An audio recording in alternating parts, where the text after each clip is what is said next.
Oh, what a day! What a lovely day!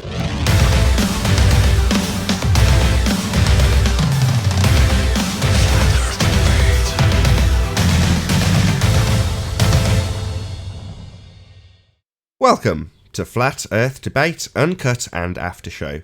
I'm your host Nathan Oakley, and if you're new to this channel, or you've not done so already, then be sure to subscribe and hit the bell notification icon to keep up to date with the Flat Earth Debate. If you'd like to join the community debate, then go to nathanoakley.com and check out the Flat Earth Debate forum. If you'd like to support this channel, there is a super chat that runs alongside each of these shows while they premiere, and there's also a PayPal, Patreon and crypto link in the info box below the video. Now, I'm currently joined by Slick James Johnson and Zachary Sabala, so I'll pass over to the Hangout and open the mic so you can enjoy the dulcet tones while I set up for the next live show. After Rory had already made the declaration that it's not in the curve calculator. Were you talking to me?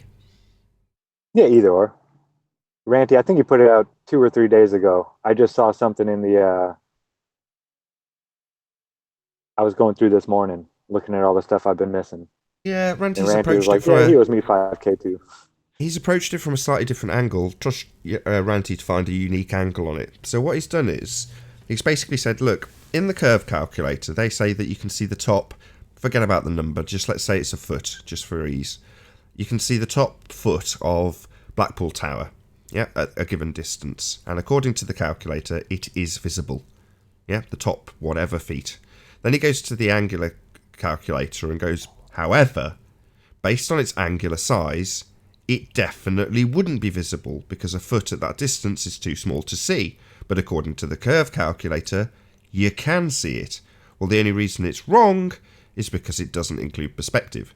So I thought, oh, that's a really unique angle. That's a different way of describing it, you know, as opposed to describing the mathematics or pointing out the Muppet vision or pointing out the single line between target and observer. Ranty's got it, you know, in a different way. I like that. I like the fact that he's approached it in a different way. He's used the calculator but pointed out that when they say something's visible, it shouldn't be visible because of its angular size. So that's a fairly unique take on it by Ranty. Of course, he's demanding that he gets the $5,000, and I'm like, yeah, you fight amongst yourselves about the imaginary $5,000 Rory's never going to fork over.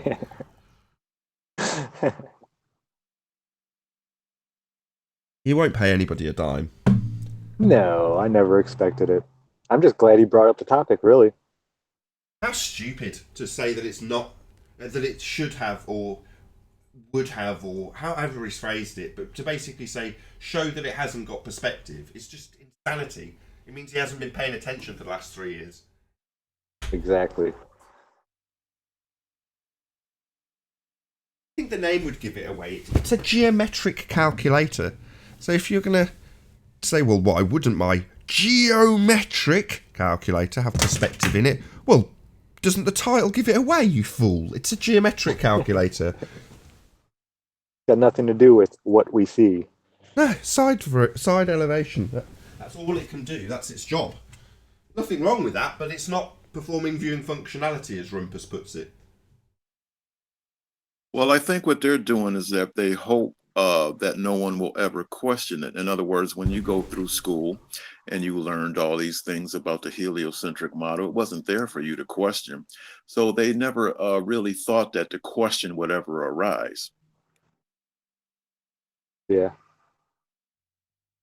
Or yeah. it's just the case that you would think, it can't possibly not include perspective. That's how we see things. How could it possibly not? And in your mind of Globehead, where you think, well, obviously, I know we're on a globe. So, but the fact that this calculator matches what we see must mean it includes perspective, because that's how we see. So how could it possibly not? These people are just fools. They're all flat earthers. Yeah, okay, well, till you put out a 5K challenge saying, show that it doesn't include it, and then you have Ranty and Zach saying, yeah, we showed that over 2 years ago. You know, we've moved well beyond that now. We all know that it doesn't include perspective, including your own side. Now, I can still remember, whatever it was, 18 months ago, talking about the Isle of Man with the Rumpus and holding him to task on the fact there's no perspective. Him saying, it's not performing viewing functionality. It doesn't require perspective. You're like, wow. Have none of these shows been watched by Rory? Clearly not. No, he must just only play around in the chat and not actually pay attention to what's being said. Have you ever tried to do research as a baller? I just Google No. search the first result and then take it as read that what you read is correct. Well, Yeah. that's your fairly standard, typical baller research level. They might not even read the full entirety of the first article they come across. So if you're trying to figure out whether or not you've got perspective included in a calculator that's got very little information about it, it's just asserted to prove that the Earth has got curvature, you're not going to find it. You're not going to find someone saying, no, it doesn't have perspective, but it doesn't require it because it's geometric and it's not performing viewing functionality. It's just comparing the actual sizes, or something like that. Some vague bullshit that lets you know that it doesn't have perspective in it, but it doesn't really need it according to the people who are claiming that perspective's actually Earth curve. Yeah, they sound like the priest of today in all these religions. They go to their religious books and they pick out this line out of this chapter, this line out of this chapter, and this line out of this chapter, and they based a whole new religion off of it. They're not getting the whole context of what's being actually said. It's yeah, it's crafty what they're doing. So he goeth into the shadow of the night, and saith unto his people, Useth the R value, and ignore perspective, for that is the way of geometry. Oh, I love it. Perfect. It was done, and it was good, and the people asserted that they could see Earth curve in the obstruction caused by perspective. Radius Dominus, Gravitas Spiritus Sanctus Arwin. I'm learning Hebrew right now. Oh, really? Yep. I'm staying with a family. Just Jack. Have you ever heard of him? Say his name again. Just Jack on YouTube. Just Jack Flat Earth is his Yeah, I do handle. know the name. I don't know him well, but I do know the name. Well, he and his family, they follow the Torah to the word, but they're not religious. They don't go to church. They don't, have a priest or a rabbi or any of that stuff. They just follow the Torah, but he actually reads it in Hebrew. And he knows ancient Hebrew, Paleo Hebrew, and modern Hebrew. And he's been poring over all these things and he's been showing me. I've been here for a little over a week now. And I ask him questions about, what I've learned from going to church when I was younger. And he showed me that everything they've taught me is totally backwards from what the book says, just like flat Earth. Right.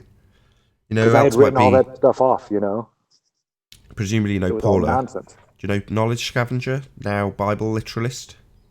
Yes, yes. He's also, I was about to say fluent in Hebrew. I don't know that to be the case, but I know she speaks it and studies it and translates it, so she's got to be pretty proficient in it in order to be able to do all those things. So I'm gonna go out on a limb and say she's fluent, even though she's not said that to me.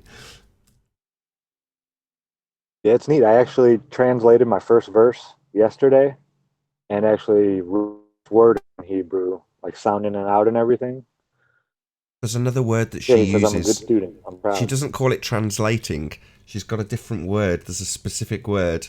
Oh, I'll have to ask her. God, I should have paid more attention. But yeah, the way that they hide all this stuff is it makes me want to learn it so I can, go do it for myself. I don't want to be told what it says by somebody. I want to translate it all myself so I can understand what it says. Yeah, that's exactly the And go from attitude there. that Paula has. Exactly the same attitude. She wants to know how to translate and to do the translation, so she has the understanding. Yeah, it's just like flat Earth. We go out and we do these things. We don't take somebody's word for it anymore. Right. But yeah, they've twisted it and hidden it just as much as cosmology. And to me, that's a big red flag. That hey, there's even I don't want to say the word. I don't want to get this taken down. But we'll just say the Jewish community. the rabbinical community, the rabbis and all that kind of stuff. Oh, the people Owen Benjamin calls the funny little hats. Yeah, exactly. They don't even follow it. They have changed it. And in the book, it says you're not allowed to add to or take away from. And they do it all the time. And they say if they change it, then that supersedes the book. It's crazy. We've been doing a lot of listening to there's a guy who was going to try to become a rabbi and this and that, and then all of a sudden he started reading and he started finding out all this stuff, and now he's traveling the world with a I forget which type of Christian, but a Christian, these rabbi or a What's I he don't want to traveling? say it, but yeah, Traveling for what? the funny little, huh? Traveling Oh, for they what? travel the world. They travel the world, the plane, Yeah, but for what? to preach the truth that all these religions go against what the actual first 5 books say. Right. All of them. There isn't one of them that is following this, and the only people that follow it are not religious at all. I mean, they are putting some faith into it, of course, because they weren't there when any of this stuff happened, but they're taking that first 5 books, the Torah, and they follow it to a T. And I got to tell you, man, this is the most happiest, most beautiful, most caring family I've ever met. They have the greatest relationship with each other and with just everyone, just the way they live. They're so, I don't know, they make me want to be a better person just being around them. It's like it's intoxicating being around these people. And I want that. This is what I want. I want to be like they are. Very cool. Yeah, it's And this is Just yeah, Jack, YouTuber Just Jack, Flat Earth. just Jack Flat Earth. Yep. Right. And he doesn't talk about this stuff on his channel. He's all about chemtrails and all that kind. He jumps off on a lot of different tangents, but whenever he tries to make a video, it's never good enough in his eyes. I keep on telling him that he could do it, but I think we're going to interview him. I'm going to try to get him to. Me and him are going to sit down and just have a big long, maybe a live chat, where I'm just going to sit and ask him questions, because he can go on for hours and hours and hours about this stuff. We've been staying up till the wee hours of the morning talking about this stuff just about every night. Yeah, it's Nice. it's amazing. Right, it's time to start the live show. Let's do this.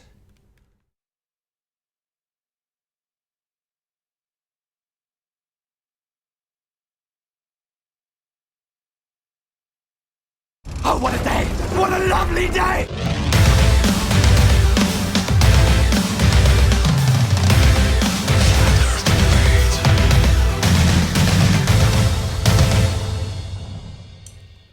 Welcome to Flat Earth Debate Live. I'm your host, Nathan Oakley, and if you're new to this channel, or you've not done so already, then be sure to subscribe and hit the bell notification icon to keep up to date with the Flat Earth Debate. If you'd like to join the community debate, then go to nathanoakley.com and check out the Flat Earth Debate Forum. If you'd like to support this channel, there is a super chat that runs alongside each of these shows while they are live. There's also a PayPal, Patreon, and crypto link in the info box below the video. Most importantly, if you'd like to join the discussion, simply mute the page you are currently watching, then click the link in the info box below this video to join the panel and express your views on the shape of the Earth. If you do join, please don't swear. If you do, you'll be ejected, and if you are, please don't try to rejoin the stream using sock accounts. You'll be warmly welcomed back on the next stream. Please also share the show on social media. Sharing the show obviously increases the live audience, but this in turn increases the chances of a more diverse panel, so please share the show. And one last time, if you're new to the channel or you've not done so already, then be sure to subscribe and hit the bell notification icon to keep up to date with the Flat Earth Debate. Now, we are joined by Zachary Sabala, otherwise known as YouTuber Good Times for All, and Slick James Johnson. Good to have you both. Good morning. Good morning. Howdy, y'all. Thanks for having me, Nathan. Absolutely. Howdy. Oh, we've also got Ranty Flat Earth, just in at the last second. How you doing, Ranty? Doing good, doing good. Excellent. Right, let's do a bit of housekeeping. Hey, Sleeping Warrior, long time no see. No sound. Hello. Hello, very good to have you. How you doing? Good. How's everybody? Very well, no complaints. No complaints at all. Let's do a bit of housekeeping. Any signs of curvature? No. Nothing that I've experienced. Nor here. Any sign of curvature? No. Axial rotation. Yes, sunsets, Nathan. Sunsets. What about them? They prove axial rotation, moron. Come on. How do they prove axial rotation? Because it goes down behind the horizon. Say that again. Because it goes down behind the horizon. Oh, right. The not actual position of the sun. Yeah, it's definitely the rotation of the Earth, Nathan, and we can prove it. Trying to lead you into formulating it into the logical fallacy known as affirming the consequent. So go on, tell me how the sun going or claiming to go below the horizon is a proof that the Earth spins endlessly. Well, what else would it be, Nathan? Are you all right? Said too many Smarties. Yeah. Everyone, the ballers still hang on to the. I was listening to. Hey, Chocolate. Hey, Arwin. No. I was listening to a conversation. I don't know if it was yesterday or the day before, and they were talking about sunrise and sunset, and I was like, I can't believe.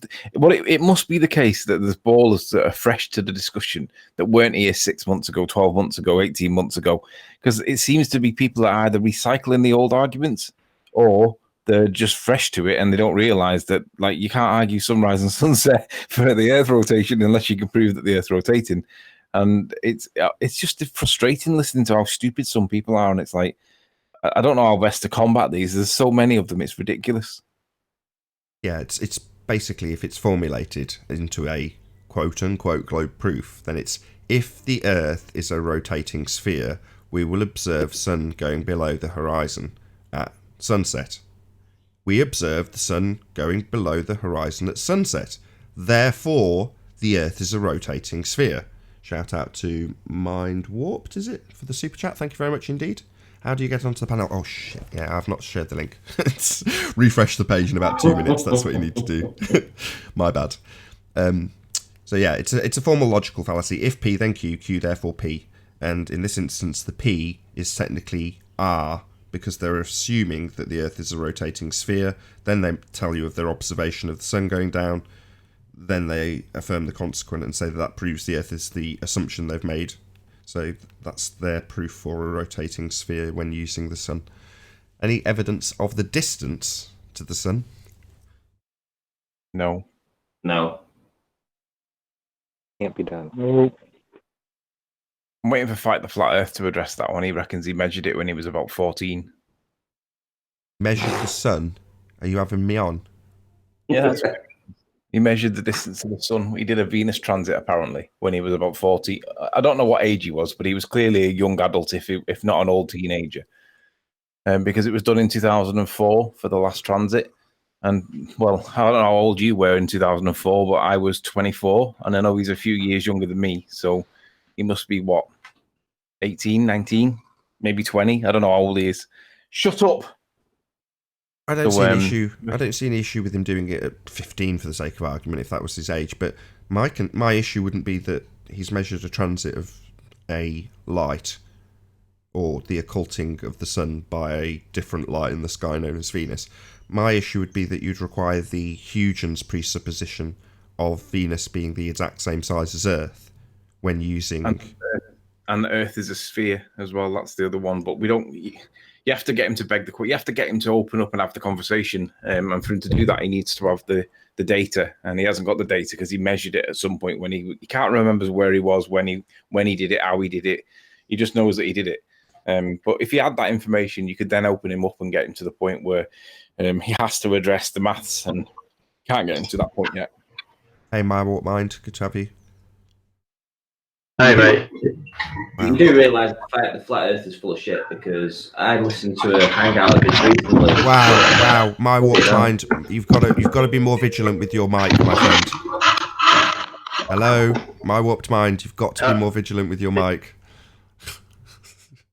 Right, I've muted him while he's making a load of racket. Right, well, I listened to Fight the Flat Earth, and he said that he has never done an experiment before. He's taking his microphone out of the box. That's how it sounded. Yeah, he's getting his mic out and setting it up. First he plugs in, then he takes it out of the box. For the third time, did you want to say what you're saying there? Because that's the second time you've been interrupted. Indeed. Go ahead, Ranty. Hopefully no interruptions third time around. Okay, well, Sleeping Warrior, I'm just going to try and find the timestamp for this. So maybe you want to play this. But if you've got a citation of him saying that he's actually measured the sun, I have a citation of him very recently, within the past week, stating that he's never, ever, ever done any kind of experiment to do with the shape of the Earth. Oh, well, that's not an experiment, so maybe he's being... I doubt it, but maybe he's actually... Now, what am I even saying? He's not concerned with whether or not he uses the right terminology for experiment. What am I even saying? He's married to Xbox, that's all he is. On the pre-show, we were discussing Rory, and you came up in conversation, actually, Ranty. Hey, Chris, how you doing? Hey, Chris, can you hear us? No sound, my friend. Hello? You hear me? Hello? Yeah, there we go. Good to have you. Okay, so I came up in discussions, yeah? Oh, right, you back onto that straight away. Yes, of course, Ranty. We were talking about, shout out to the, is it Megaworty? Theo Megaworty? I hope I've said your name right. My bad. Thank you very much for the super chat. Link to the discussion isn't working. Right, you just need to... Sorry, Ranty, we will get to talking about you, I promise. You just need to refresh your page, or you did until Flat and Earth got here, because now the panel's full. Interruption number 4. Hello. Well, no, we've gone past that. It was talking about the fact that Fight the Flat Earth had recently claimed he'd never done an experiment in terms of measuring the shape of the Earth. So whether or not he's being technically and literally accurate in terms of his terminology, because it wouldn't be an experiment, or he's confused and forgot that he said that he'd measured the distance to the sun, or he's just a lying piece of shit. That's more like it, Nathan. So, okay, yeah, we were talking about Rory, though. So, Zach joined the panel and was saying, congratulations on your new baby, which is wonderful. Thank you very much, Zach. But then we got on to talking about perspective, and we were just having a good laugh, really. So, was that link for me, my warped mind? You're on mute, just so you know. You need to come off mute. Gone now. Okay, so yeah, we were talking about perspective and the fact that, what, has it been 2 years since we ripped apart the fact that it doesn't include perspective, and then we listed off the people who disclaim that it doesn't need perspective, like Wiggles and the Rumpus, who make it very clear that it doesn't perform viewing functionality. And I was saying that, well, doesn't the name of the calculator give it away? It's a geometric calculator, so that in itself should have given the game away and not led him down the path of utter stupidity. It just seems so crazy. Yeah, did he get a chance to acknowledge the video that I put out recently? I don't actually watch him, and I don't. No, Zach. No, Zach's been offline. I did. You there, Zach? Yeah, I didn't get to watch it, but I saw the gist of it. Kind of. Yeah, you're absolutely right. I loved how you pointed out how they changed their calculators 4 days after he actually put out this challenge. That's the one I kind of caught a little bit of. Yeah. Hey guys, so yeah, that link I put up was what I was talking to Flat and Earth about yesterday. We were talking about going to Trig and doing the observation. And Nathan, how you said when you go out, you always get bad weather. Well, mate, today's weather was really, really bad. I got out there, but I did make an observation. So I've just made the video up. I've made the new channel, and even though I've changed my name, it's still me, My Warped Mind. I've just changed it to Mind Warped. But yeah, check out the video and have a look, guys. It's pretty interesting.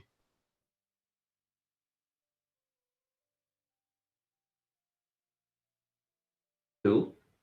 Flat Earth obstruction number 001, right? Yes, that's the one. Okay. Yeah, it's playing now. Tell me what you think of my new intro. Nice graphics. Yeah, very nice. I'm going to make Yeah, it I big, did it- actually. That's I did it very all cool. today. I'll leave it running in the background, so, feel free to... Yeah. You can't see it on the watch page of your Hangout, but the audience can. Oh, okay. All right, cool. It's Yeah, playing so now. basically, is it playing the audio as well, or?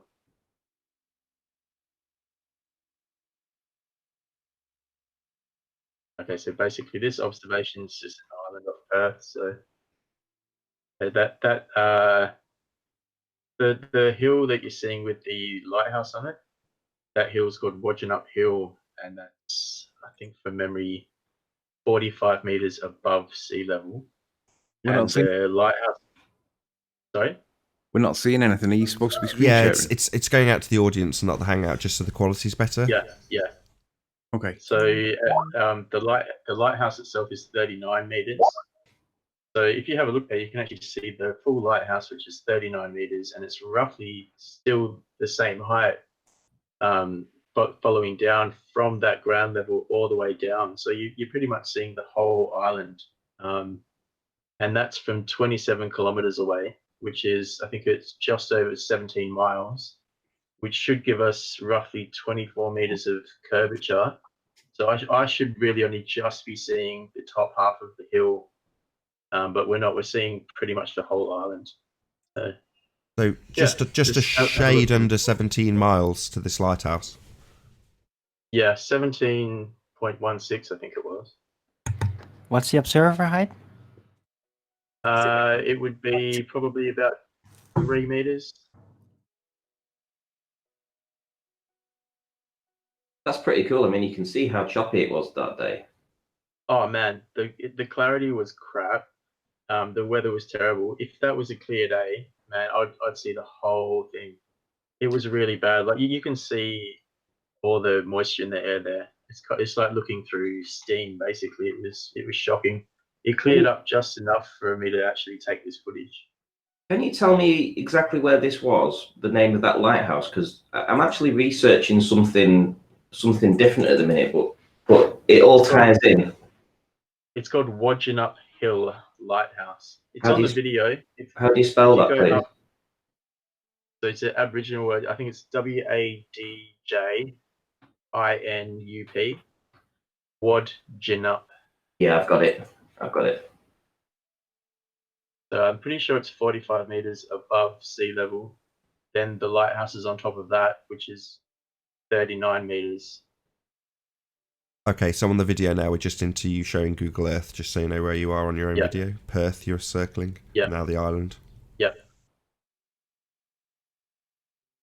Oh, so this is the guy that was hit. There was a guy here yesterday. Yeah, same guy. showing the Yeah, same yeah. thing. Yeah, it's the one that you Yeah, gave this all the is that. advice to, Ranty. This is me. Ah, this right. is me, Sorry. but I changed my logo and I changed my name. So And you said it's you were still- going to go and do this, didn't you? And this is when you went Yeah. yesterday after work. Yeah, well, I went today.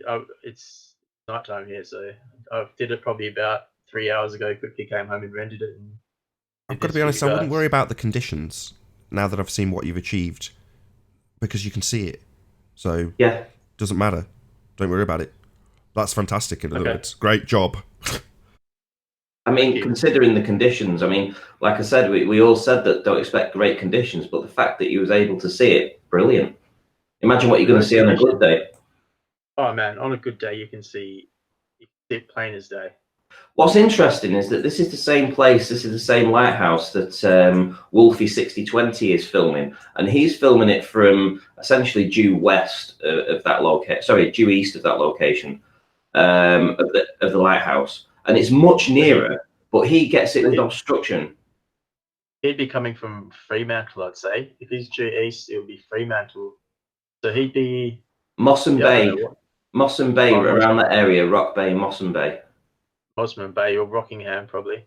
So you're seeing it from far further away. So it must be something to do in that, you know, what he's looking across on that. The topography of the land must be something between him and the island that's causing that. And I can actually see something there that could Be a reason Well, as to why. he's secretly a glober. Who? Wolfie? I don't think he's secretly a Oh, glober. yeah. Oh, he's definitely a glober, trust me. Oh, then he's purposely finding obstruction then. I'll prove him wrong. Well, I have proven No, him I think what Ranty's saying is there may be something physically obscuring the view, as opposed to, you know, he's found what he claims to be Earth curve obstruction on one axis only, and then attributed that obstruction to a begging the question, proof of nothing, perspective hijacking. Shout out to Rory. Curve calculator. Well, if anything, I should have had a crap load of obstruction today because the tides were really bad. Really bad. No, well, not necessarily. I mean, this is where I'm hoping Anthony might pipe up, because the amount of times he's gone out and you look at the weather above what he's viewing, 30 miles away with the Isle of Man, and it looks like you wouldn't see a thing, it's terrible, but yet you can see it. Yet you go out, and I've done this with Anthony, you go out on a crystal clear day with blue skies, and you can't. Yeah, weather's got nothing to do with it. What you would consider to be good weather does not equate to good visibility, and equally, and no less than, what you consider to be bad weather does not equate to bad visibility. It sounds obvious to say that good weather, good visibility, but it's just not like that. In my experience, I found that average weather gives the best visibility. Poor weather tends to be poor visibility, but you can get good visibility in poor conditions.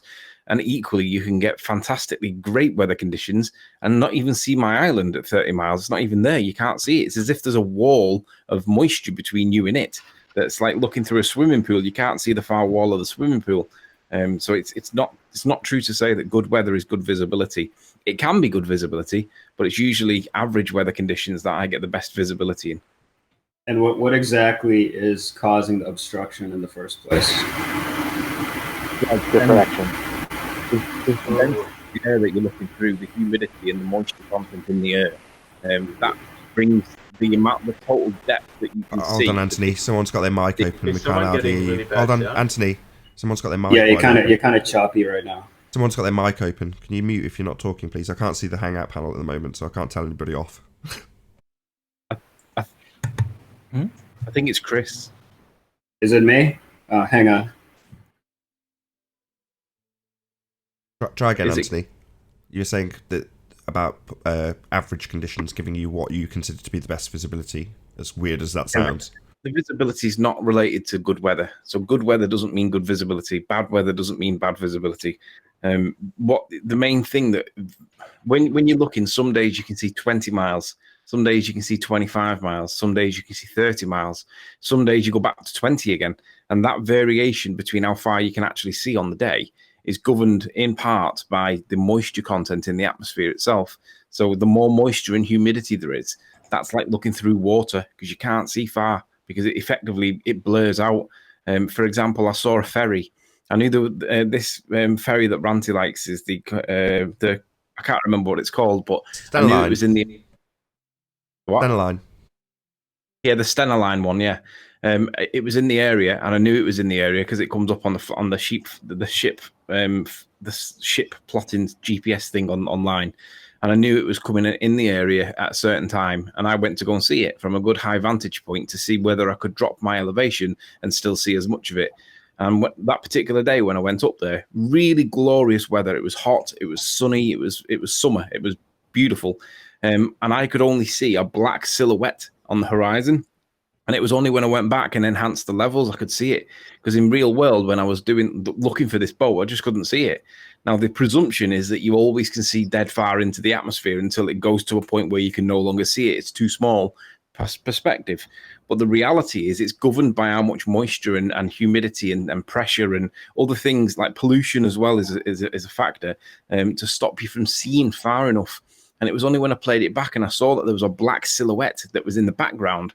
And I was like, oh my God, it is there. I just couldn't see it because it wasn't seen far enough that particular day. It wasn't to do with the elevation I was at. It was to do with the conditions of the weather. I just couldn't see far enough. And although it was there, it looked like a ghost ship in the background. It was really surreal. So it's not true to say that, it's true to say that the biggest factor that influences how far you can see is like the amount of humidity in the atmosphere, the temperature that's causing the humidity, everything that goes on with the weather. But it's not true to say that good weather means good visibility, bad weather means bad visibility, because you can get it either or. Right. Yeah. So that this blockage that you're talking about that's happening because of the amount of moisture or pollution in the air, is this increased like when you're looking at stuff over water versus when you're looking at stuff over land, for example? Well, yeah, because there's more humidity over the water, isn't there? Because the surface evaporates over water and creates that shimmering because it's like less dense air that rises that we call heat. That's actually the density of the water changing as it's evaporating. Shout out to Proficient Pirate for the super chat. Thank you very much indeed. Sorry to interrupt. But basically, it's too unpredictable to predict. Some days you'll think, yeah, it's going to be a really good visibility. What we do, what I normally use as the most strong indicator of good visibility is if you go online and check the weather forecast, check the humidity rating. If the humidity is low, then visibility generally seems to be high. If the humidity rating is high, you're not going to see shit. There's just a couple of things. Yeah, they actually. Sorry, just want to highlight a couple of things. Sorry, Zach, and then feel free. Remind me in a while, Anthony, to bring up the list of things that can cause obstruction, because that came up yesterday. And just before we go off track, again, my warp mind, if you can just tell, after Zach pipes up, can you just tell Anthony about the situation with Google and the island and its significance? But go ahead, good times for all. Yeah, there's charts that they have for every airport, at least here in the U.S., every airport and every seaport or marina. They're called meteorological optical range charts, and it gives a 0 through 10 on how far you can see. 0 being 50 yards or less, complete fog, can't see the hand in front of your face, to 10, I believe it goes up to 29 miles or 32. It's somewhere right around there that says that you can see. And it actually, like Anthony was saying, it's all based on not just humidity and moisture, but the wind blowing. They call that seeing. There's seeing charts as well, but they use those for astronomy. But yeah, they've got it down. Now the math that they use I was trying to put this math in with my calculator that I had made, and it's impossible. I mean, they use like every letter of the alphabet for their mathematical equation. I was like, okay, I'm not even getting into this. But they do have a chart out there, and I know it's everywhere here in the U.S. It might also be over there, I'm sure, for just how far you can see visibility-wise for your marinas, your airports, things like that, for pilots and for boat captains. Yeah, and is this blockage affect like a uniform kind of thing, or does it have a limit to like where it starts and where it stops? Like, I would imagine that it's probably a little bit more concentrated, like closer to ground level. Than the higher up you go, it kind of like thins out, just like the atmosphere. Yeah, I believe it's just more or less for takeoff for like airplanes and stuff like that. Of course, the boats are going to be at the ground level. They don't get to go up in elevation, but yeah, I believe it's just for like takeoff and landing for pilots to know, like, okay, it's too dense. The visibility is so bad that I can't even try to land right now.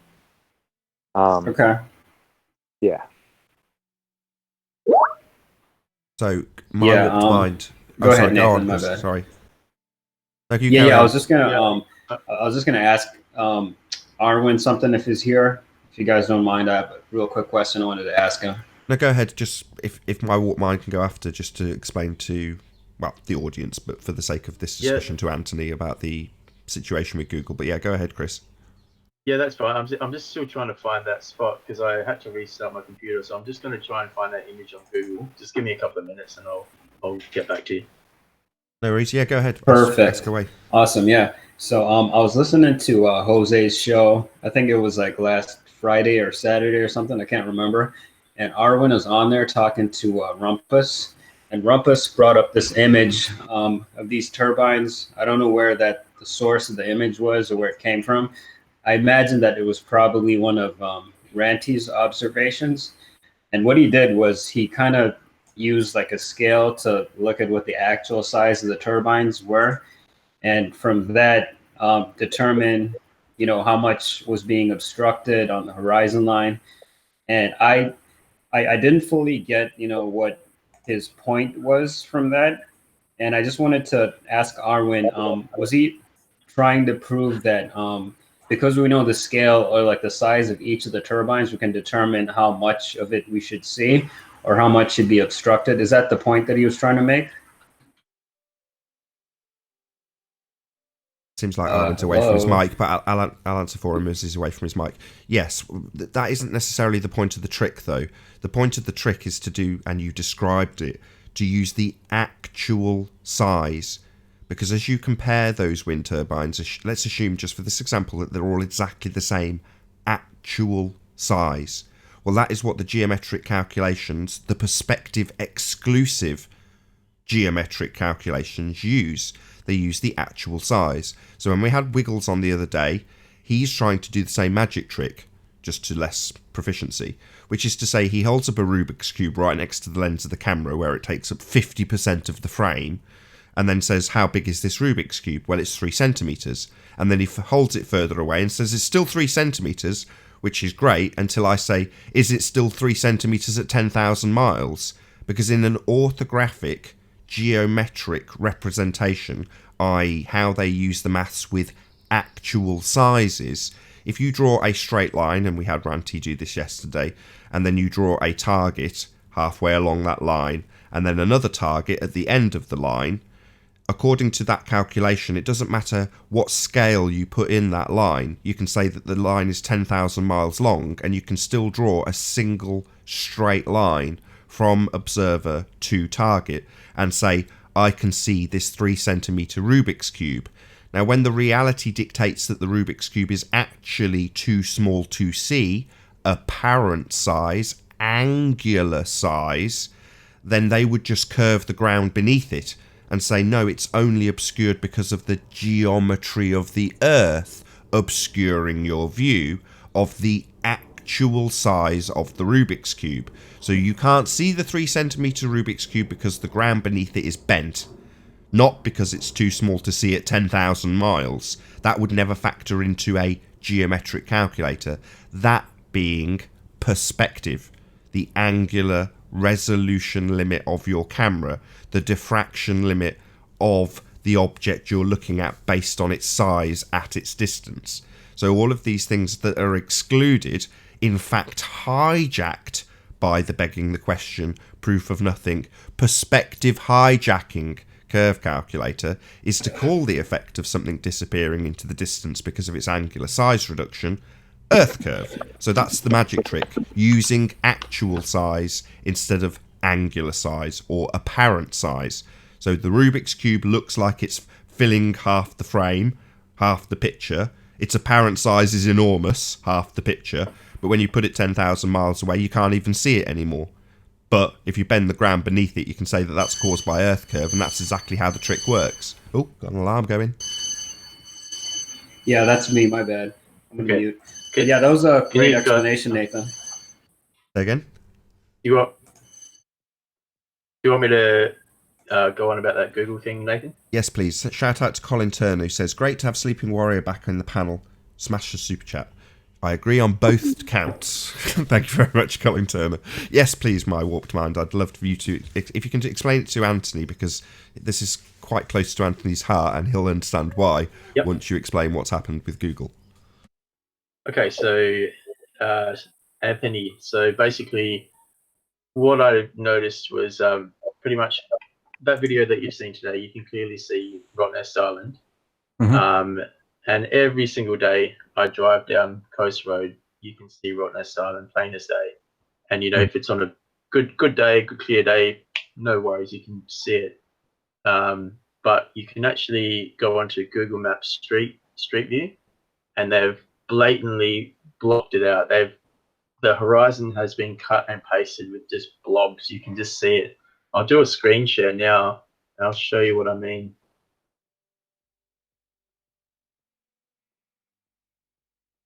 You want to see my warp mind in the panel, just click on his box locally in the Hangout. Okay, can you guys see my screen? It's going out to the audience. You're all set. Okay. So basically, here we go. Right here in the middle of the screen, you can see the island's been blocked out. Something's been cut and pasted right here. So if I zoom out, and we look straight out over here. Oh, we've just got a beach picture at the moment, so maybe you've shared the wrong application. Okay, can you see that? Not sure. No. Okay. It's got a nice What's beach. going on? What should we be looking Hang at? on. Google Earth.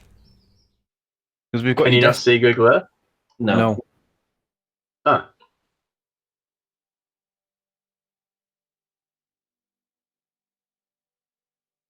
How about now?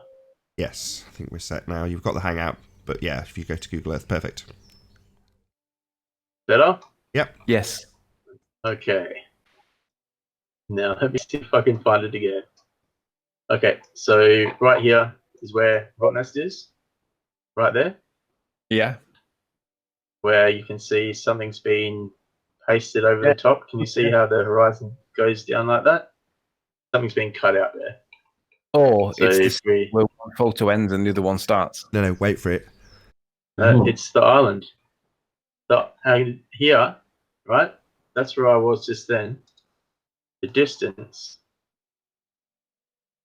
from there to there is only 11 miles. I was up here. I was 17 miles away. So here, you should see that plain as day. And you can. So if I go back But on what this you're road saying is here. in real life you can clearly see it. Yeah, you can see it plain as all the time. It's being blocked out. Oh, look, oh, you can see it just there on that one. Just. If I zoom out and I go down the road. So what are you suggesting? Are you suggesting that they're hiding it because they don't want people to be aware that you can see it? Pretty much, I reckon. Yeah. Here and there. Why would they do that?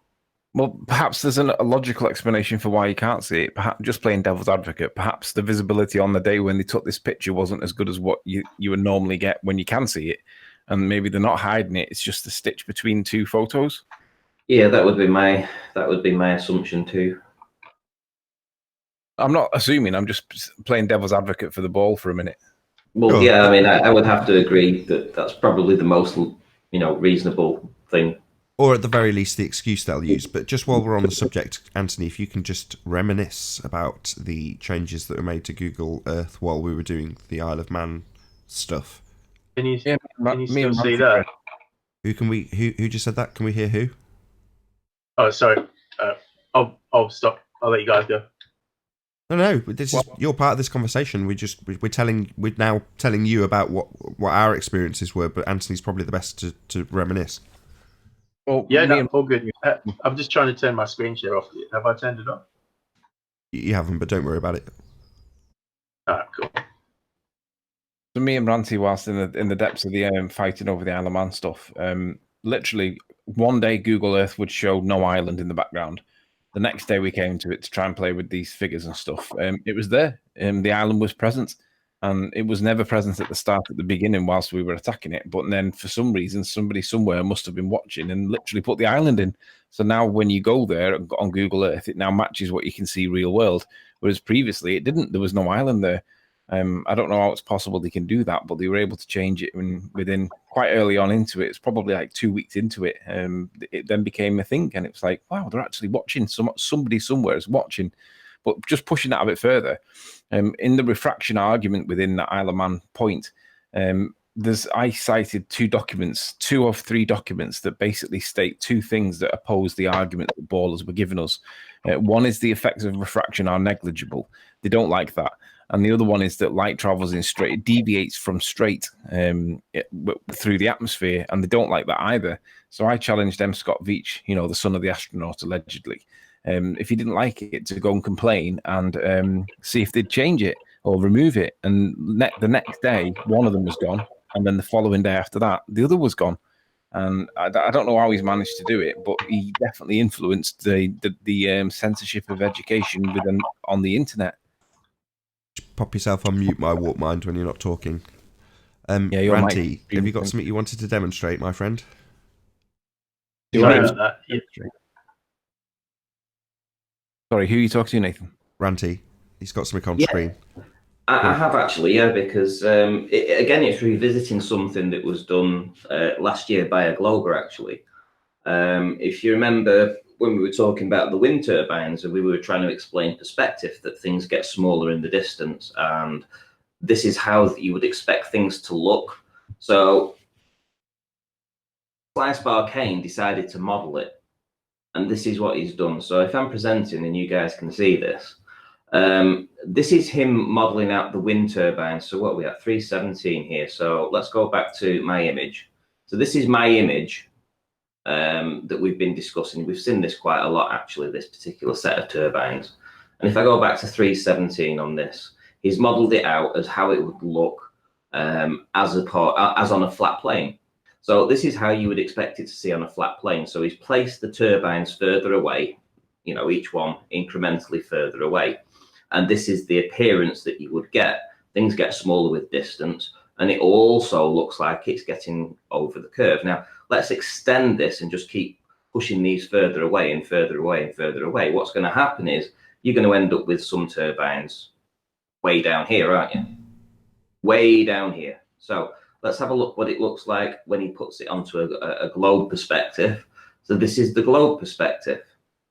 And all he's done here is if you look at the bottoms, he's actually lowered the bottoms slightly as if they're going over a curve. But again, you can see the same appearance of things getting smaller in the distance. And look at, you know, and let's do a side by side. This is a side by side. So basically, he's modeled them out side by side. And I have to say that this is the globe Earth model here. This is the flat Earth model on the right. And to be fair, my image looks more like this flat plane than it does globe plane. But still. But the globe version is the geometry of Earth curve causing that which we see as perspective to go around the curve of the Earth. He will not have included the same effect on the right of perspective causing things to get smaller into the distance in the one on the left. So Anthony phrases this as a double dip. In other words, you would also have to apply what he has applied to the image on the right, which he says is perspective causing it to get smaller over a flat plane, to it going over a curve. It doesn't stop having perspective when you're going over a curve because you only apply geometry and actual size maths. But that's what they'll do. And this is what you get. This is a great example of saying, this is how they've hijacked perspective. Clearly, the image on the right of a flat plane created by a baller with perspective included is exactly what we see, because perspective's real. However, when you remove that element of life, that very real fact that you observe every single time you open your eyes or take a picture of anything ever, and just call it actual size geometry, you don't need perspective because we're just looking inside view at the actual sizes. Well, then you end up with the same result. So basically, they've hijacked perspective and called it Earth curve. Can I say something real quick? Go ahead. Yeah, I really liked your explanation about stuff getting smaller in the distance as well. So in this particular image, does stuff in the distance also, like, do the proportions change as well as it getting smaller? Like, do the appearance of, like, its proportions appear different in the distance as opposed to when it's closer to you? If you know what I mean? Well, Yes. It should do, and it would do. However, the one thing that I would say is that there is a layer close to the perceived horizon that tends to mess around with stuff. In certain cases, it does inferior mirage. In other places, it compresses things. So what you will obviously see when these turbines on the right get nearer and nearer to the perceived horizon, you'll get a magnified effect on the compression of the actual stem of the turbine. So the actual hub of the turbine will retain its relative size. However, the compression will drag it nearer and nearer to the horizon. So yes and no. Yeah, crazy. So that's why they are using curvature to explain that effect, when in actuality it's just the proportions that are slightly altered and the size that's changing due to perspective. Yes. Okay. All right. But this is from yesterday. If you remember, a guy came on and he was talking about this, and he was saying how the image of the turbines can only be from the curvature of the Earth. Well, Sly Sparkane modelled it on a flat plane, and this is the image that we get on a flat plane. And what do you know? Things get smaller with distance. The furthest turbine away also looks nearer to the horizon, giving this appearance that things are looking like it's going over a curve, but it's not. It's just perspective. Hey, Adam. Afternoon, gents. Hi, Adam. Hi, guys. Just a quickie. I'm busy digging in the garden, enjoying it, but I had to say congratulations to Nathan first. Oh, thank you very much. The last couple of shows have been superb and littered with congratulations for my new child. But I'm really pleased that it's the case that, you know, the congratulations for me doing what humans do is coming whilst we're doing some absolute demolition. Because we are. I mean, I don't know if you've been watching that context as well, Adam. But we're slaying it at the moment, even if I do say so myself. Ball slaying. Yeah, brilliant. Guys, sorry, can I jump in for a sec? Which one? Sorry, hang on, got my son here. No, go ahead. Feel free. Hey, hang on a sec. So, familiar sounds. Yesterday's video, yeah, I've got my son, he wants to show me his racing car he just got. Lost my train of thought. Yeah, so on yesterday's video, I was showing you where Google had taken out Botanist Island, but now that same spot, if I'm going up and down this whole road, the images along the whole stretch of road, they've changed. They've changed since yesterday. It wasn't, if you go back on yesterday's video and have a look and then go up, what's the road called? Curtin Avenue. You'll see when it zooms out. You'll see the image is completely different. The sun's gone, it's all cloudy, and there's an extra boat there now, and you can see Rottnest all the way along. And they've done that since yesterday. I knew it. That's why I wanted. I'm so chuffed you're here, Anthony. That's why I made point of mentioning it. I also mentioned the M. Scott Beach thing, just so you know. But yeah, I mentioned it because I thought this will change. In the back of my, I didn't want to say it, but that's what I thought. I thought if I get in that this has changed in a different instance, you know, they've changed it in like 24 hours though, and they've changed the whole thing. That's what feel proud. Feel proud. There must be an algorithm either listening or there's someone on this channel let me is listening. Mind, that's listen. Crazy. Mind, have you seen the film? You know that film with Jim Carrey in it called? Come on, guys, what's it called? The one where he's The Truman Show. The Truman Show. Yeah, have you seen that? Of course, yeah. You remember the scene where he's trying to leave the city and they deliberately put the traffic in front of him and stuff to make it impossible for him to get out? It seems that they're watching what's going on and they're deliberately putting traffic in places on purpose to stop Truman from escaping. It seems that's what they're doing to us. They're gaslighting us. It's crazy, isn't it? I would have thought, yeah, maybe. I'm a bit flabbergasted. I don't know. Is it because? Hang on. Is it because you did it on Google Earth yesterday and you've done it on Google Maps today and the difference? No, I did it on the same thing. I just did it on the show, on the live stream yesterday, the way I did it on this show today, and it's changed. As I say, I'd like to say I'm surprised, but I'm not. This has happened before. It will happen again. And just for brevity, so it's on with a number. So the show we're referring to as in yesterday, in case this goes out as the after show without a number or something at a later date. So 793 is the show that went out yesterday. So if you want to check, because we've had the images that are on Google now, and like you said, that your reaction was similar to ours. Oh, well, it's there now. And you kind of think, maybe I was mistaken the first time around. It's like, no, it's been committed to video. That's why we've... Yeah, I'm so glad I actually showed it on yesterday's video. And now we've got a reference, so we can actually look back and you can see that. Yeah, well, are you sure it was on 793, Nathan? Yeah, it was definitely. on the after show. Oh, my bad. Okay, so 793, Uncut, and after show. Hey, I'd laugh if it wasn't there and it's the Mandela effect. What, my videos got erased? No, it definitely wasn't. You know, we made a point of noting where the little chunk was taken out, where the island would be. You zoomed in, you zoomed out, you had a look around. It's definitely on. We've caught it on. It's on tape. Don't worry, Ranty. You think? definitely. It's the pre-rendering effect of because we're in a holographic universe, you know. Nathan, Yeah, the can island you was always there. It doesn't matter what Google does in that regard. It's not rendering reality based on what Google say. Sorry. No, I'm just joshing. 793 Uncut and After Show is not on the 1980 channel. It's on the other channel, isn't it? Correct, Nathan Oakley. I might stick it up on the... It was a really good show on the After Show yesterday, so I might repeat it on the main channel just because it was that good a show in the After Show, like worthy of being on the main channel. So I might stick it on. I re-listened to it today.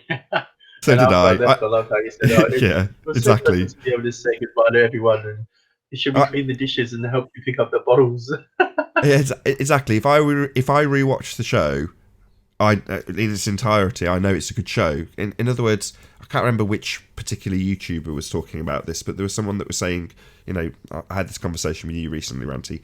Do you watch your own channel? Do you enjoy your own content? Because if you enjoy your own content and watch it, there's a good chance other people will also enjoy your content.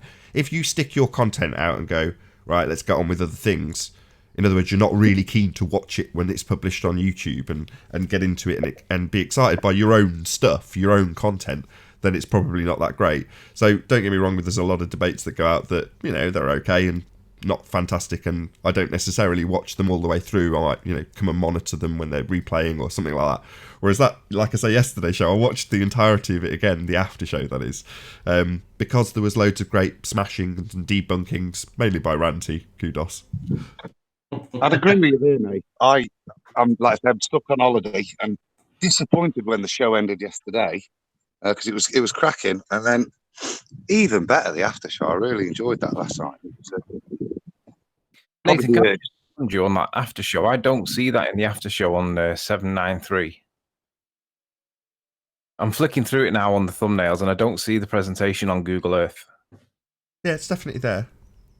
There was only one show yesterday, so you'll find it, don't worry, and I may trim it out and stick it on the main channel anyway. Mr. Adam, how you doing today, Mr. Adam? I'm not bad, talking to you, bro. I'm good. What's up, I'm pretty sure all the guys would have seen it. All the guys would have seen it. And they can go on there now and see it's changed. It's 144 onwards. I found it. It's only on for a couple of minutes, though. It's enough. Yeah. I was looking at that, Tony. Have you got... Because, like, two strikes now, and I just wondered if these were kind of fortunate stumblings, but I wondered if a more definitive way, because you'll have some stuff, Tony, that maybe isn't quite matching up. I wonder if we could maybe put a third one out and see if it's reacted to, because for yesterday's stuff to have been amended already is quite impressive. Telling. Yeah, and you're more likely to have something that could contradict because the volume that you've taken, Tony. You know what I mean? I don't know. But I know Travis has got stuff that we could test it with. We'd have to get in touch with Travis and get Travis to test it, because Travis has got stuff that he's looking at permanently. Appalachia Island or something, Apache Island or something like that. We could test it with him because I know that he's really into this at the moment. So yeah, there is something we could possibly test it with. But wouldn't you say it makes perfect sense? Look at it like this. I mean, like YouTube, it is, and Google Maps is all Google. They'll have algorithms to sync to this, and it will be all automated, and they'll change it, and it'll be written into code to say, well, if you hear this, like, you know, blah blah blah. Oh, it sounds so familiar. That sounds so familiar. So when this happened last time, whatever it was, 12 months more ago, we were like, maybe there's an algorithm within Google that's recognizing data that's coming off the camera. Maybe they knew in advance 2 weeks before, because it just seems crazy that they'd react that soon. And that was the kind of justification we were giving ourselves last time it happened. But then you think about it and go, well, what are we doing here? We're pulling apart the globe model. What is the number one referred to globe model in existence? Google Earth. Wouldn't you be watching if you were ripping apart that model, which we are on a daily basis? I'd be watching if they were my enemy, if I was my enemy. That's the secondary proof, Nathan. Even though a lot of the ballers don't bother, it shows you that the controllers are at least keeping up to date with the flat Earth debate. Yeah. Shout out to the Conspiratard Elite watching. It just goes to show that we're onto something. I mean, they wouldn't be doing it if that wasn't the case. It's all the more proof, really. Shout out Retracted. So, guys, can I ask what you thought of my observation? Did it prove much? What do you reckon? Yeah, of course it did. Absolutely. We knew that before you went and got it. The fact that you got it, that's why I commended you so much. It's like, forget the crappy weather. Yeah, it'd be nice if it was all nice and crystal clear and there was no haze between you and the observation. Yeah, that would be wonderful. Who cares? You got it. It's just a piece of land. You don't need to worry about the glamour of it. You know, I'm not knocking you here, Ranty, but if Ranty's way past that. You know, a year ago I was saying to him, please, can you just get some more glamorous shots? Maybe swivel your camera around and take in Blackpool when you're doing them. Ranty's not interested. He's just like, yeah, I want the landmass. Glamour's not interesting. Because what I was trying to work out was like, I can't wait for actually a Glober to come on here and debate it, because I want to see what they think about it. Because it's 24 meters, so we should really only be just seeing the top of that hill. But we're seeing the whole island. So, Nathan, let me change topics a little bit, if that's okay. Yeah, go ahead. Well, just kudos. Thank you very much for sharing your observation with us, Warpmind. Absolutely superb work. Keep it up. Thank you. That's all good. I wasn't asking for another shout out. This is my first time. I just wanted to make sure I did it properly. A great first effort. So, oh shit! I've just pressed the wrong button. Still here. It's all good. Yeah. So, no, it's okay. It was going to cast on the telly downstairs, and I didn't want it to. It's okay. So, right. When you said, "Do you watch your own channel?" What I'm going to do is shout out my own channel, because I do actually watch my own work. Because sometimes I watch it because I think it's fantastic, and other times I watch it because I think, am I wrong? And I challenge myself, and I critically analyze my own work like a lot. And I just completely disagree with these dickhead ballers. But I released a video the other day. This is what a solar eclipse should look like. If you've not seen this, go to my channel, look at it. It's only 60 seconds. I'm going to play it now, and it comes from a music video. It's in the description box. It's from Rufus Du Sol called Eyes. So if you want to see the original video, you can find it with Rufus Du Sol Eyes. You'll find it online. Now, what this basically does is it brings full screen. What it does is it shows the eclipse and the solar eclipse, where the moon passes between the sun and the earth from the earth's perspective. Now, what I want to show you is the fact that there's a black disk, because it's being backlit by the sun. So we're seeing the moon in silhouette. But notice that there's a casting of a shadow. Now, you'll all remember, like 12 months ago, when the North Americans had their eclipse, right? Firstly, there was no black disk.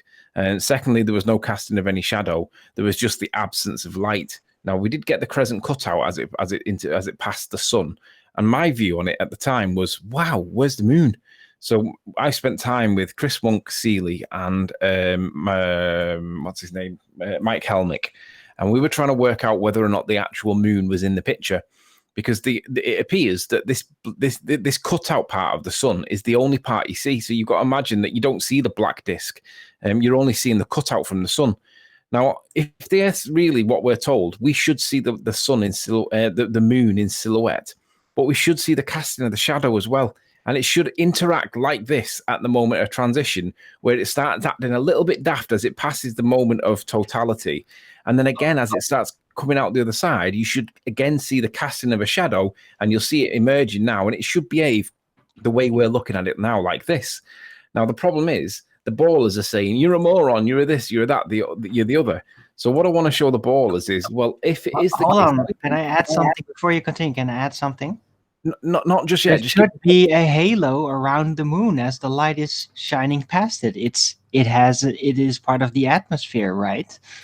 So yeah, it's included in the animation. It's just a black disc, and there's no changing of the shadows upon that supposed ball. Yeah, that's what's shown in the animation that you just showed. That's taken from the music video, though. That was the point of the animation. When you see the shadow around in a V shape past the solid black disc that you don't see when the eclipse happens. So because there's been an interruption, sorry, Anthony.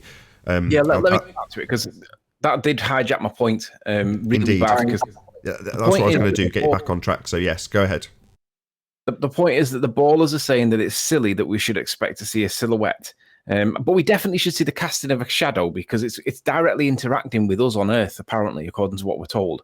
But on Wikipedia, this is the reason why. This is evidence that supports what I'm saying, and it pisses all over the ballers because even on the Wikipedia page for New Moon, it gives an animation of what the moon, a graphic depicting the new moon phase, which is a black disc on a blue background. So obviously, when I'm showing a black disc on a blue background and there's a sun in the picture, that's not inconsistent with your own science. Your own Wikipedia page is telling us that we should see a black disc on a blue background. So I'm just going to play this again, and I want people to see it and be aware that if we are living the way we're told, we should see a backlit moon. It should be obvious in the picture that we're looking at when we're watching an eclipse. We should see the casting of a shadow on both sides as it gets close to and passes, and then it goes the other side.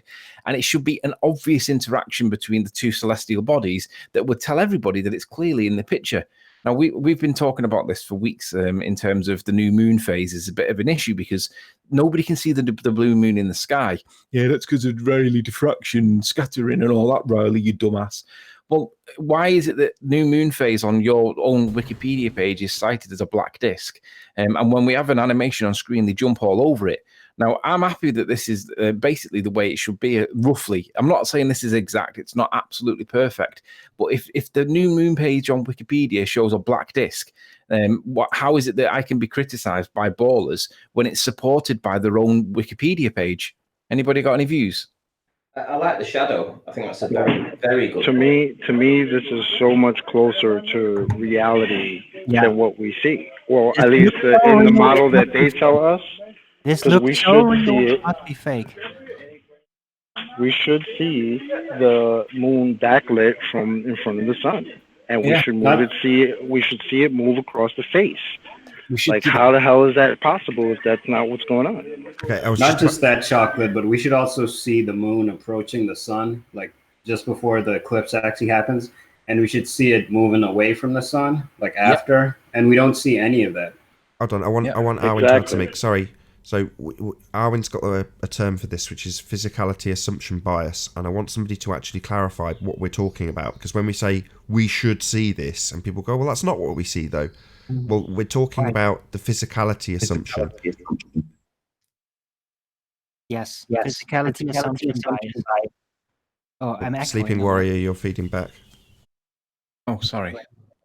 The physicality assumption bias, it is a mechanism in the mind in between your observation, your actual sensories and your consciousness that handles the information to you, like a secretary. Like, okay, this is how you can handle it, so you don't have to think about it too much. Pre-works on it, and physicality assumption bias is one of these mechanisms. Is every time you see something, anything, immediately the secretary starts to work on interpreting the sight, the visual sight, physically into physical objects, and then presenting the image in that. Yeah, but Arwen, the point is that we're told that's a physical object. That's the whole point. Yeah. I think Arwen, it's reinforced by what is told mouth on mouth by the people, but your brain also tends to tell you at first, that's a physical object because you're seeing it. It's physical. It's your instinct tells you. Owen, are you referring? I think you was on some baller show the other day, being held to ransom over colours and stuff. Is that what you're talking about? How the brain will reinterpret whatever input it is to make it logically understandable. With that question, I'm going to say, if you're watching this on Nathan Oakley channel, then stay tuned, as there will be an after show to follow, and I will clarify exactly what I mean by physicality assumption bias, based on the fact that the heliocentric model has got these items in the sky as physical objects which would cause obstruction in a certain way. So that's what we're actually detailing, just for clarity, at the end of the show. Massive, huge, enormous thank you to all of the debating panel for making today's debate possible, and of course a massive thank you to all of you in the live Nathan Oakley 1980 audience for tuning in, smashing the super chat, sharing, subscribing, all that good stuff. But as I say, stay tuned if you are watching on Nathan Oakley channel, as there will be an after show to follow. If you want to keep up to date with the community debate, then go to nathanoakley.com and check out the Flat Earth Debate Forum. I've been Nathan Oakley, and I'll see you all in the next video. Oh, what a day! What a lovely day!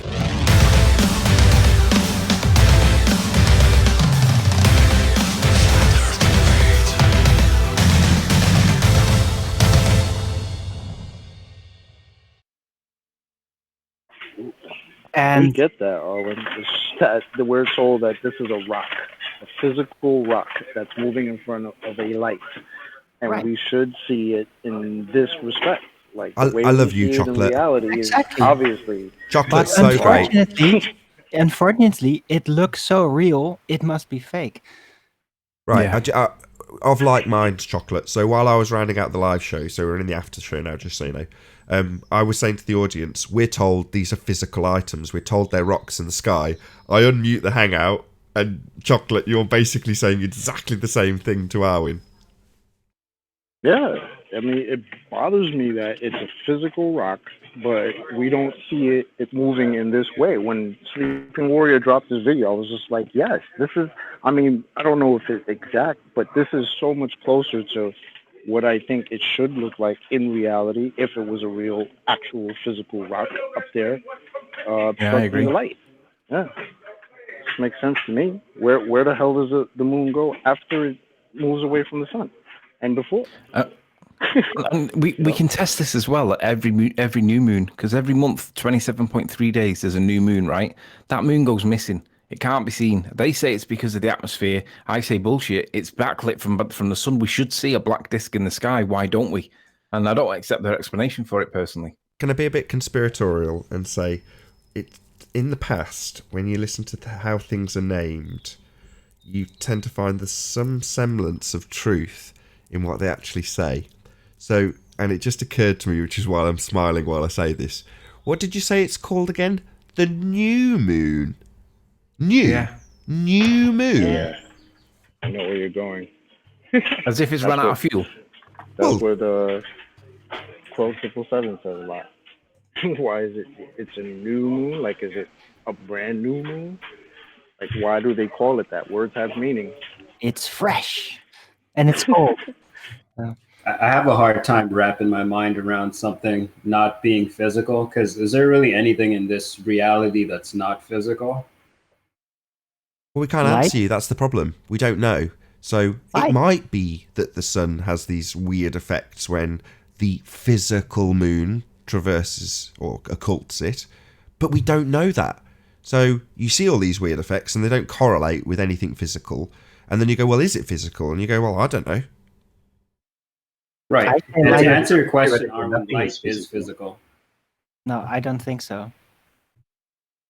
I don't think it has any mass, nor is it particles, nor can it be defined with a specific quantity. I think it is infinitely divisible, so it doesn't fall into the category of matter. So your idea of And something correct me being if I'm matter is wrong. something physical, and like something that has mass and that's solid. Yes. In state. Okay. Or a gas or liquid. Those are all cornered off specific quantity units that are at some point indivisible.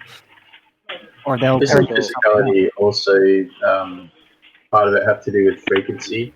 Like everything has, all particles have space between them, but it's frequency that makes it solid. So, you know, we're all made up of atoms, but my hand doesn't go to a door because it's a different frequency. Have you heard that? Well, So, you know, everything's about all... electrics and light, and they're even presumed to be connected in some way. That Nothing's seems to really transcend the rigidness of matter in many ways. Correct me if I'm wrong, but don't the solar eclipses always coincide with the new moon on top of that? Am I wrong in that? Yeah, solar eclipses are always the new moon phase. Coinky dink? I think. Well, it has to be that way, doesn't it? If the moon's orbiting us. Yeah, it's just. Yeah. I mean, so it disappears for new moon, but then it's black. There should be a black. There should be a black dot in the sky for 3 days. I feel like the only things that are not physical in our reality are like effects of things. Like we can say that light is the effect of something, or like sound is the effect of something, and it's not really physical, but it still has a source. So if the sun is like an effect of something, then that means that it has a source. like it's coming from somewhere. Did you guys, like here in Australia, I know this year was particularly strange. We had and it's probably not a new phenomenon, I'd never heard of it before, but the supermoon. And we had probably about 2 or 3 of them where the moon just was huge. It was absolutely insane. I'd never seen it before, but last year we had a lot of them.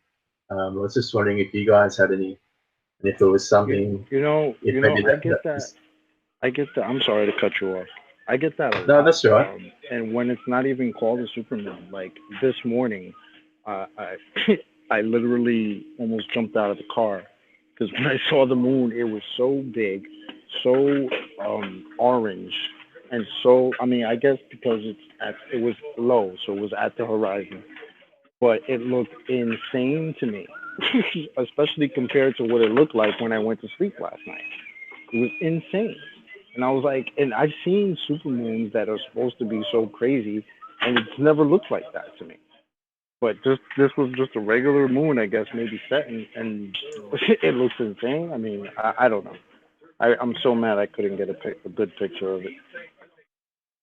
And with that, I'll say a huge, massive, enormous thank you to all of you joining us in the Nathan Oakley premiering stream, for tuning in, hopefully smashing the super chat, liking, sharing, subscribing, and all that good stuff. If you'd like to keep up to date with the community debate, then go to nathanoakley.com and check out the Flat Earth Debate Forum. Once again, a massive thank you to all of today's panel for making this after show possible. I've been Nathan Oakley, and I'll see you all in the next video. Oh, what a day! What a lovely day!